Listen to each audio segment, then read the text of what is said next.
ఇక breaking news చూస్తున్నాం.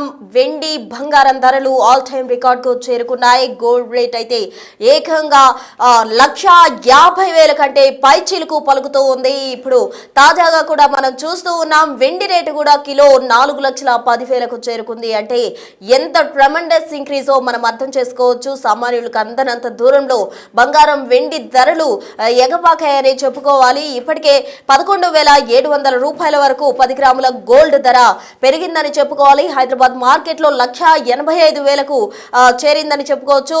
24 క్యారెట్ల బంగారం ధరకు సంబంధించిన రేట్లు ఇప్పుడు మనం చూసాము. అలాగే 1,73,000 దగ్గర ఆర్నమెంట్ గోల్డ్ అయితే ట్రెండ్ అవుతూ ఉంది. కిలో వెండిపై ఏకంగా 25,000 రూపాయలు ఒక్క రోజులోనే పెరిగిపోయిందంటే బంగారం వెండి ధరలు ఎంతలా పెరిగిపోతున్నాయో మనం అర్థం చేసుకోవచ్చు. ఇక రాబోయే రోజుల్లో బడ్జెట్ సమావేశాలు కూడా జరగబోతున్నాయి. బడ్జెట్ సమావేశాల అనంతరం ఇంపోర్ట్ ట్యాక్స్ వేసే అవకాశం ఉంది. దీంతో దిగుమతులకు సంబంధించి ఎక్కువగా ప్రభావం పడనున్న నేపథ్యంలో ఇంకా ఎక్కువగా బంగారం వెండి ధరలు పెరుగుతాయి అనడంలో ఎటువంటి అతిశయోక్తి కూడా లేదు. ఇప్పటికే ఆల్ టైమ్ రికార్డ్ కు బంగారం వెండి ధరలు చేరుకున్నాయి. సామాన్యులు కొనాలంటేనే భయపడుతున్న సిచ్యువేషన్. ఇప్పుడే చాలా మంది పెరుగుతున్న ధరల దృష్ట్యా చాలా మంది ఇన్వెస్ట్మెంట్ రూపంలో ఇన్వెస్ట్ చేసే వాళ్ళు కూడా బంగారం వెండి కొని ఆల్రెడీ సేవ్ చేసుకుంటూ ఉన్నారు ఇన్వెస్ట్మెంట్ రూపంలో. అయినప్పటికీ కూడా అవి కొనాలంటే మున్ముందు బంగారం ఇంకా పెరిగే అవకాశం ఉంది అంటున్నారు. ఎంతవరకు చేరుతుంది, ఎక్కడ ఇది ఆగిపోతుంది అన్న వివరాలు కూడా ఇప్పటి వరకు క్లారిటీ లేని పరిస్థితి. అయితే ఈ ఘటన అంతా చూస్తూ ఉన్నారు. కిలో వెండిపై ఏకంగా 25,000 పెరిగింది. అసలు చాలా మంది కూడా వెండి పట్టాలు కావచ్చు, ఇతరత్ర సామాగ్రి, ఇంట్లో పూజ సామాగ్రి కావచ్చు, లేకపోతే ఇతర రూపాల్లో వెండి కొనుగోలు చేస్తూ ఉంటారు. ఇప్పుడు వాళ్ళు కొనుగోలు చేసిన వస్తువులే ఎంత ధర పలుకుతుందో కూడా అర్థం చేసుకోవచ్చు. అయితే మొత్తంగా కూడా వెండి బంగారం ధరలు పెరుగుతున్న నేపథ్యంలో అటు మనం చూస్తూ ఉన్నాం, బడ్జెట్ సమావేశాల్లో ఇంపోర్ట్ ట్యాక్స్ కూడా వేస్తారు కాబట్టి ఇంకా పెరిగే అవకాశం ఉంది. కాబట్టి సామాన్యులు కొనలేని పరిస్థితి. ఉన్న వాళ్ళైతే ప్రెసెంట్ ఉన్నంతలోనే ఇన్వెస్ట్మెంట్ రూపంలో వాటిని ఎంత ఉంటే అంత కొనుగోలు చేద్దామన్న విధంగా కూడా అటు గోల్డ్ షాపుల వద్ద కొంతమంది అయితే బార్లు తీరుతున్న పరిస్థితి ఉదయం మనం గమనించడం జరిగింది. అయితే ప్రెసెంట్ తాజాగా 25,000 రూపాయలు ఒక్క రోజులోనే, అంటే ఎంత రికార్డ్ అన్నది మనం అర్థం చేసుకోవచ్చు. అయితే మొత్తంగా మనం చూస్తూ ఉన్నాం, బంగారం వెండి ధరలు పైకి ఎగపాకుతున్నాయి. దీనికి సంబంధించి బిగ్ టీవీతో మాట్లాడేందుకు ఎక్స్పర్ట్ ప్రభు ఉన్నారు. ప్రభు గారిని అడిగి మరిన్ని వివరాలు తెలుసుకుందాం. ఎందుకంటే రోజు రోజుకి బంగారం వెండి ధరలు పెరిగిపోతున్నాయి. వీటన్నిటికీ ఒక ఎండ్ పడుతుందా, ఎక్కడి వరకు వచ్చి గోల్డ్ స్టేబుల్ అవుతుంది అన్న వివరాలు తెలుసుకుందాం.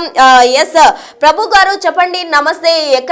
ఇప్పుడు ప్రెసెంట్ మనం చూస్తూ ఉన్నాం, బంగారం వెండి ధరలు ట్రెమెండస్ ఇంక్రీజ్, గ్రాడ్యువల్ గా ఇంక్రీజ్ అయింది కాదు, ట్రెమెండస్ గా కూడా పెరుగుతూ ఉన్నాయి.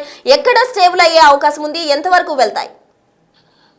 టరీఫ్ సీట్ లో ఉన్నంత కాలం అవి పెరుగుతూనే ఉంటాయి. All roads will leads to metals. అన్ని మెటల్స్, ఓన్లీ సిల్వర్ అనే కాదు, గోల్డ్ అనే కాదు, ఆల్ కాపర్ గానీ, జింక్ గానీ, అల్యూమినియం గానీ, all metals are zooming like anything because of Trump. ఎందుకంటే ఇప్పుడు ఇరాన్ మీద మళ్ళీ ప్రెషరైజ్, ఎందుకంటే వాళ్ళు రెడీగా ఉన్నారు. సో జస్ట్ ఒక ఇండికేషన్ అన్నట్టు, ఒక బటన్ అంతే చేస్తే వాళ్ళని అటాక్ చేయొచ్చు అన్న ఉద్దేశంతో అంటే సిచ్యువేషన్ ఈజ్ టెన్స్ కాబట్టి ఈక్విటీ కొంచెం ఇబ్బంది పడుతుంది. సో దాని అనుగుణంగా మెటల్స్ పెరుగుతున్నాయి విపరీతంగా. డైలీ మీరు అన్నట్టు డైలీ పెరుగుతుంది. 25,000, 20,000, 15,000 అట్లా. ఇవాళ చూసినా ఎక్స్చేంజ్ లో చూస్తే మీరు చెప్పిందేమో, బయట ఎక్స్చేంజ్ లో చూస్తేనేమో 10,000 గోల్డ్ పెరిగింది. 1,76,743 ఉంది ఇప్పుడు. అదే సిల్వర్ అయితే 4,08,860. అంటే అనుకున్న టార్గెట్ లాస్ట్ టైం చేసినప్పుడు, మన ఛానల్ చేసినప్పుడు 4 lakhs టార్గెట్ అనుకున్నాం. దాని అనుగుణంగా 4 lakhs రీచ్ అయింది. ఇప్పుడు నెక్స్ట్ టార్గెట్ ఎక్కడికి పెట్టుకోవచ్చు అంటే 4.5 వరకు పెట్టుకోవచ్చు. ఇది ఈ సిచ్యుయేషన్స్ కనుక, ఈ జియో ఎకనామిక్ కన్సర్న్స్ కనుక కంటిన్యూ అవుతుంటే, ఇంకా ఆయన టెంపరీతనం ఇంకా ముందుకు జంప్ అవుతుంటే, ఇరాన్ మీద కానీ ఇంకా కొత్త ఇష్యూస్ కూడా తేవచ్చు కదా. ఇప్పుడు ఇరాన్ మీద అటాక్ చేస్తే మటుకు 4.5 క్రాస్ అయ్యే ఛాన్స్లే ఉంటది. ఇమీడియట్ గా 1 day 25 అంటే ఎట్లా పెరగాల మరి, విపరీతంగా పెరుగుతున్నాయి. సో కన్సిస్టెంట్ గా అంటే ఎక్కువ మంది కూడా ఇంత పెరుగుతుందని ఎవరు ఎక్స్పెక్ట్ చేయాల. కొంతమంది కూడా ఇంకా తగ్గితే కొందాం అని ఆగారు, కానీ అసలు ఎక్కడ కొందామో కూడా తెలియదు. సో అట్లా పెరుగుతున్నాయి విపరీతంగా, అవుట్ స్టాండింగ్ అనమాట. అసలు మా ఊళ్ళో అంటే కొనడానికి భయపడతారు. ఇంకా ధైర్యం చేసి చేసి ఎవరన్నా కొన్న వాళ్ళకి వచ్చినాయి కానీ మామూలుగా ఈ ర్యాలీని ఎక్కువ మంది పార్టిసిపేట్ చేయలేదు ఒక రకంగా. సో యాక్చువల్ గా అనుకుంటూనే ఉన్నాం పెరుగుతుంది అనుకుంటూనే ఉన్నాం కానీ ఇంత పెరుగుతుందని ఎక్స్పెక్ట్ చేయలేదు. కాపర్, ఎందుకంటే ఫ్యూచర్ లో సిల్వర్ కంటే కాపర్ ఇక్కడి నుంచి నెక్స్ట్ 5 years లో పెట్టుకుంటే సిల్వర్ కంటే ఎక్కువ రిటర్న్స్ వచ్చే అవకాశాలు ఉన్నాయి. ఈ సంవత్సరం సిల్వర్ జనవరి నుంచి, సంవత్సరం అంటే క్యాలెండర్ ఇయర్ తీసుకోవచ్చు, జనవరి నుంచి ఇప్పుడు దాకా తీసుకుంటే 60% పెరిగింది. గోల్డ్ 24% పెరిగింది. ఒక రకంగా గోల్డ్ లో ఇప్పుడు కొంత ఇన్వెస్ట్మెంట్ కూడా కొంచెం లాంగ్ టర్మ్ పెట్టుకోవచ్చు, అంటే సేఫ్ హెవెన్ లాగా. అది విపరీతంగా పెరిగింది కాబట్టి ఎక్కడన్నా కొంచెం ఏదన్నా తేడా వస్తే, మార్కెట్ స్ట్రాటజీలో ఈ ఎకనామిక్ కన్సర్న్స్ లో ఏదన్నా తేడా వస్తే, కొంచెం యూటర్న్ తీసుకుంటే అప్పుడు ఈక్విటీ పెరిగే ఛాన్స్ ఉంటుంది. గోల్డ్ కానీ సిల్వర్ కానీ కొంచెం పడే ఛాన్స్ ఉంటుంది. సిల్వర్ ఎక్కువ పడే అవకాశాలు ఉంటాయి. కానీ ఈ రకంగా పడుతుందని చెప్పడమే కానీ ఎక్కడ పట్టడం లేదండి, రోజు పెరుగుతూనే ఉంది, ప్రతిరోజు కూడా. అంటే ప్రభు గారు, ఇప్పుడు మీరన్న ప్రకారం ఇప్పుడు కరెక్ట్ టైం అంటారా ఇన్వెస్ట్ చేయడానికి? గోల్డ్లో కానీ సిల్వర్లో కానీ చాలా మంది కూడా స్కీమ్స్ కానీ ఇతర కొన్నిటి ద్వారా ఇన్వెస్ట్మెంట్ రూపంలో గోల్డ్ని అలాగే సిల్వర్ని కొనుగోలు చేస్తూ ఉంటారు. ఇప్పుడు గోల్డ్ అండ్ సిల్వర్ మీద ఇన్వెస్ట్ చేయడం కరెక్ట్ టైం అంటారా? ఫండమెంటల్స్, టెక్నికల్స్ దాన్ని చూసి ప్రకారంగా మామూలు ఇన్వెస్ట్మెంట్ చేసుకోవడానికి కాదు కాబట్టి ఇది డిసిజన్ మేకింగ్. ఆయన డిసిజన్ బట్టి ఉంటుంది కాబట్టి ఎప్పుడైనా ఆయన వెనకడిగేస్తే అప్పుడు కొంచెం ఈక్విటీ పెరుగుతుంది, మెటల్స్ కొంచెం తగ్గే ఛాన్స్ ఉంటుంది. ప్రస్తుతానికి వెనకడిగేసే ప్రసక్తే లేదు, తగ్గేదేలే అంటూ ఆయన ముందుకెళ్తూనే ఉన్నాడు. అంటే ఆయన దిగేదాకా మెటల్స్ తగ్గకపోవచ్చు. ఇది ఎందుకు అంటున్నాను ఆ మాట అంటే, నవంబర్ మిడ్ ఆఫ్ ఎలక్షన్స్ ఉన్నాయి యుఎస్ లో. సో వాళ్ళు కూడా పార్టీలో కూడా ఎగెనిస్ట్ వస్తుంది, బాగా రివోల్ట్నెస్ వస్తుంది. బట్ వాళ్ళు they are waiting for the mid of elections November కి. అంటే నవంబర్ దాకా ఆయన కనుక ఏం చేంజెస్ లేకపోతే డెఫినెట్ గా కన్సిస్టెంట్ గా పెరుగుతూనే ఉంటాయి మెటల్స్. ఎక్కడ కొంచెం తగ్గేది, ప్రాఫిట్ బుకింగ్ కూడా కనపడట్లే ఎక్కడ. కొన్నాళ్ళు కూడా అమ్ముకుందామని కొన్నది అట్లా ఉంచుకుంటూనే ఉన్నారు, ఎందుకంటే సిచ్యుయేషన్ తెలుసు కాబట్టి. ఆ సిచ్యుయేషన్స్ కనుక అక్కడ ట్రంప్ టారిఫ్లు కోర్టు కనుక ఎగనెస్ట్ చెప్తే అప్పుడు ఏదైనా రివర్స్ వచ్చే ఛాన్స్లు ఉంటాయి. ఇప్పుడు మరి కోర్టు డిసిజన్ కూడా రావాలి, అది కూడా పెండింగ్. 2 times పోస్ట్ పోన్ చేశారు. మరి అది ఎప్పుడు చెప్తారు? Any time it may come అంటున్నారు కానీ ఈ ప్రస్తుతానికి ఎక్కడ దగ్గరలో ఆమడ దూరంలో వచ్చేది ఏం కనపడలే ఆ డిసిషన్ వచ్చినప్పుడు అప్పుడు కొంచెం తగ్గే ఛాన్స్ ఉంటుంది. ఏదైనా చేంజెస్ ఉన్నప్పుడు ఆయన అంటే పార్టీలో పునరాలోచించడం కానీ, టారిఫ్ల మీద ట్రంప్ కి ఎగెనెస్ట్ గా రావడం కానీ, ఇట్లాంటివి ఏదైనా జరిగినప్పుడు అప్పుడు అవచ్చు. ఎందుకంటే ఏదైనా ఈ 3 నెలలు కొంచెం ఒక రకంగానే ఉంటది. మనకు కూడా రేపు సండే బడ్జెట్ ఉంది. బడ్జెట్ లో కూడా ఏం చేస్తారు? బూస్ట్ మరి ఇంత పెరిగినాయి కాబట్టి వాటి మీద మళ్ళీ ఏదన్నా జిఎస్టీలు ఏమైనా పెంచుతారా? గవర్నమెంట్ కి ట్యాక్స్ కావాలి కదా, ఇంపోర్ట్ ట్యాక్స్ పెంచే అవకాశం కూడా సూచనలు ఎక్కువగా కనిపిస్తూ ఉన్నాయి. ఎందుకంటే ట్యాక్స్ పెరుగుతున్నప్పుడు ట్యాక్స్లు పెంచే అవకాశాలు ఉంటాయి జనరల్ గా. వీటి మీద ఏదైనా చేస్తే ఇప్పటికే మార్కెట్ ఏమి ఎక్స్పెక్ట్ చేస్తుంది? బడ్జెట్ నుంచి ఇన్వెస్టర్స్ కి ఒక బూస్ట్ ఇస్తారని ఎక్స్పెక్ట్ చేస్తుంది. అది రాకుండా వీటి మీద ఇంకా ఏదైనా వేస్తే మటుకు అప్పుడు కొంచెం నెగిటివ్ వస్తే అప్పుడు ఈక్విటీ ఇంకో బడ్జెట్ తర్వాత కూడా ఇబ్బంది పడే ఛాన్సులు ఉంటాయి బూస్ట్ ఇవ్వకపోతే. ఎందుకంటే ఎఫ్ఐఎస్ కూడా కన్సిస్టెంట్ గా దాదాపుగా లాస్ట్ అక్టోబర్ నుంచి చూస్తే 2 లక్షల కోట్ల పైన అమ్మారు. సో ఇంకా అమ్ముతూనే ఉన్నారు. నెలలో ఒక రోజు అది కూడా 300 crores బయింగ్ ఉంటుంది అంతే. నిన్న బయింగ్ ఉంది చాలా తక్కువ. సో అట్లా వాళ్ళు యూటర్న్ తీసుకోవాలంటే వాళ్ళు 2019 లో కార్పొరేట్ ట్యాక్స్ తగ్గించారు, 30% నుంచి 22% చేసింది సీతారామన్ గారు.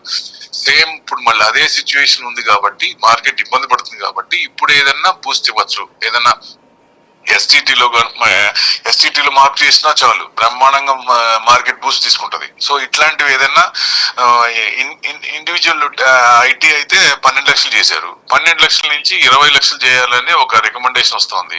మెయిన్ దవ్వూరు సుబ్బారావు గారు కూడా నిర్మలా సీతారామన్ గారికి లెటర్ రాశారు నిన్న. ఇది మార్కెట్ కి కొంచెం బూస్ట్ ఇవ్వాలి, లేకపోతే ఇబ్బంది అవుతుంది. హెచ్ఎన్ఐ క్లయింట్స్ మొత్తం ఇండియా వదిలిపోయి బయట వేరే కంట్రీలో ట్యాక్స్ లేని కంట్రీస్ కి వెళ్ళిపోతున్నారు, ఇంకా వెళ్ళే అవకాశం ఉంటుందని చెప్పి కొంచెం ఇచ్చేశారు. ప్లస్ సెబీ డైరెక్టర్ కూడా, మాజీ సెబీ డైరెక్టర్ కూడా ఆయన కూడా కొంచెం హిట్ చేశారు. సో మార్కెట్ కి బూస్ట్ ఇవ్వాలి, లేకపోతే ఇబ్బంది పడుతుంది అన్న ఉద్దేశంతో. సో ప్రభు గారు, ఇప్పుడు మనం బంగారం పెరుగుదల విషయానికి వస్తే పడిపోవడం కూడా ఉండే ఛాన్సెస్ ఉంది అంటున్నారు. బట్ ఇప్పటి వరకు పడిపోయిన పరిస్థితి అయితే లేదు. గత కొద్ది రోజులుగా పెరుగుతూనే వస్తుంది బంగారం వెండి ధరలు. ఒకవేళ ఇన్ కేస్ బంగారం ధరలు వెండి ధరలు పడిపోయినట్లయితే ఎంతవరకు పడిపోవచ్చు? మనం గతం నుంచి చూస్తూ ఉన్నాం, ఎక్కువగా కూడా పెరిగితే వేలలో పెరుగుతుంది, తగ్గితే 100-200 లేకపోతే చాలా తక్కువగా పడిపోతూ ఉంటుంది. ట్రెమెండస్ డిక్రీజ్ అనేది ఉంటుందంటారా? ట్రెమెండస్ ఫాల్ అనేది ఏదైనా ఉన్నప్పుడు 10-20% జనరల్ గా ఒక ఈక్విటీ కానీ మెటల్స్ కానీ విపరీతంగా పెరిగినప్పుడు ఒక 10-20% రావటం, రీట్రేస్మెంట్, ప్రాఫిట్ బుకింగ్ రావటం అనేది సర్వసాధారణం. సో ఈ సెంట్రల్ బ్యాంక్స్ ఎక్కువ చేస్తున్నాయి కాబట్టి గోల్డ్ పెద్ద తగ్గట్లేదు. ఎందుకు తగ్గట్లేదు గోల్డ్ అంటే, మామూలుగా రిటైల్ వాళ్ళు కూడా ప్రాఫిట్ బుక్ చేసుకున్న అంత డిఫరెన్స్ కనపట్లేదు. ఎందుకంటే సెంట్రల్ బ్యాంక్స్ ఇంకా ఎక్కువలోనే ఉన్నారు. సో వాళ్ళు ఎప్పుడైనా అమ్మినప్పుడు అప్పుడు విపరీతంగా పడే ఛాన్స్ ఉంటుంది. అందుకని గోల్డ్ సేఫ్ హెవెన్ ఒక రకంగా తీసుకోవచ్చు. మెటల్స్ లో తీసుకుంటే మెయిన్ గోల్డ్ కి ఇవ్వచ్చు, ఎందుకంటే 7-8% మినిమం ఇస్తుంది సేఫ్ హెవెన్ అంటే.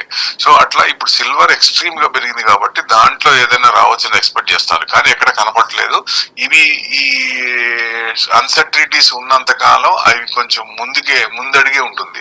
సో ఎప్పుడైనా తిరిగినప్పుడే అప్పుడు కొంచెం తగ్గే ఛాన్స్ ఉంటుంది. 10-20% అంటే సిల్వర్ లో చెప్పలేము 10% పడుతుంది, 20% పడుతుంది అని చెప్పలేము. పడితే ఒక్కోసారి 40% కూడా పడచ్చు. పడి మళ్ళీ లేస్తుంది సిల్వర్, మళ్ళీ మూమెంట్. ఎందుకంటే గ్రీన్ ఎనర్జీ రాలేదు, ఇంకా గ్రీన్ ఎనర్జీ ఫుల్ లెంత్ గా మనం వాడుకలోకి రాలేదు.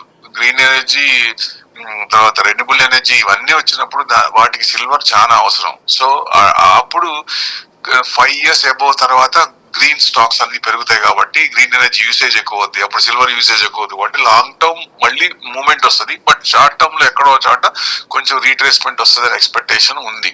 అది ఎక్కడ అనేది మరి ఆ ట్రంప్ డిసిషన్ బట్టి, కోర్టు డిసిషన్ బట్టి ఉంటుంది. సో వాళ్ళ అంటే ధైర్యం చేసి కొనే వాళ్ళు కొంటున్నారు, కొంచెం కన్సీ పెరుగుతుంది కాబట్టి. ఇప్పుడు ఇరాన్ మీద నిజంగా రేపు అటాక్ చేశారనుకోండి, మళ్ళీ టకటక 4.5 అంటే 5 lakhs వరకు వెళ్లే ఛాన్స్ కూడా ఉంటుంది. గోల్డ్ దాదాపుగా 2 lakhs రాదనుకుంటే ఇప్పుడు 2 lakhs దగ్గరలో వచ్చేస్తుంది. 2 lakhs కూడా రావచ్చు. ఇష్యూలు ఏదైనా కొత్త ఇష్యూలు కానీ, ఇరాన్ ఇష్యూ కానీ ఫేరప్ అయితే మటుకు. సో ఆ ఇష్యూలన్నీ సబ్సైడ్ అవ్వాలి. సబ్సైడ్ అయినప్పుడు అప్పుడు యూటర్న్ తీసుకునే అవకాశం ఉంటుంది మెటల్స్, ఈక్విటీ పెరిగే ఛాన్స్ ఉంటుంది. ప్రస్తుతానికి ఈ 3 నెలలు కొంచెం అప్ ట్రెండే కనపడుతున్నాయి. ఏది బడ్జెట్ అయిపోయినాక మార్చ్, ఏప్రిల్ నుంచి కానీ బడ్జెట్ లో బూస్ట్ ఇస్తే అప్పుడు ఏప్రిల్ నుంచి మార్కెట్ పెరుగుతుంది అనుకుంటున్నాం. ఒకవేళ పెరగకపోతే మటుకు ఇంకా కన్సిస్టెంట్ గా సిల్వర్ ఇంకా పెరుగుతూనే ఉంటుంది. సిల్వర్ ఈ రెండుతో పాటు కాపర్ కూడా ఉంది. సో అందుకే అంటే నేను మెటల్స్ లో డైవర్సిఫైడ్ చేసి పెట్టుకోండి. ఓన్లీ సిల్వర్ ఇంత పెరిగింది కాబట్టి మొత్తం క్యాపిటల్ దాంట్లో పెట్టకుండా silver, copper, metal, zinc, national aluminium, NALCO ఇట్లాంటి స్క్రిప్ట్స్ లో వాటిల్లో పెట్టుకుంటే నెక్స్ట్ డిమాండ్ ఉంది కాబట్టి ఇంకా కొంచెం రీట్రేస్మెంట్ అయినా మళ్ళీ పెరిగే అవకాశాలు ఉన్నాయి. ఓకే ఓకే ప్రభు గారు, థ్యాంక్ యూ ప్రభు గారు. సో గోల్డ్ ఎక్స్పర్ట్ చెప్పిన సమాచారం మేరకు కనుక గమనించినట్లయితే బడ్జెట్ సమావేశం అనంతరం దీనికి సంబంధించి కన్సిస్టెన్సీ ఉంటుందా, లేకపోతే ఏ విధంగా ఉండబోతుంది, ఒక దగ్గర స్థిరపడుతుందా బంగారం ధర, వెండి ధర, లేకపోతే తిరిగి పడిపోయే అవకాశం ఉందా? అటు ఇరాన్ నుంచి యుద్ధం అంటున్నారు కాబట్టి వాటి పరిణామాల అనంతరం కూడా దీనికి సంబంధించి ఒక క్లారిటీ వచ్చే అవకాశం ఉంది. అయితే తాజాగా మాత్రం మనం ప్రెసెంట్ సిచ్యువేషన్ గమనించినట్లయితే బంగారం, వెండి ధరలు అయితే ఆకాశాన్ని తాకుతూ ఉన్నాయి. సామాన్యుడికి అందనంత దూరంలో బంగారం, వెండి పరుగులు పెడుతున్న క్రమంలో సామాన్యుడు బంగారం కొనగలడా లేదా అన్నది ఒక ప్రశ్నార్థకంగానే మిగిలిపోయింది. మరి బంగారం, వెండి ధరలు ఎక్కడ స్థిరపడతాయి, ఇంకా ఎగబాగే అవకాశం ఉందా, ఎక్కడ ఇవి ఒక ఎండ్ కార్డ్ పడుతుంది, యుద్ధం తర్వాత పడుతుందా, లేకపోతే బడ్జెట్ సమావేశాల అనంతరం ఒక క్లారిటీ వస్తుందా అన్నది వేచి చూడాలి.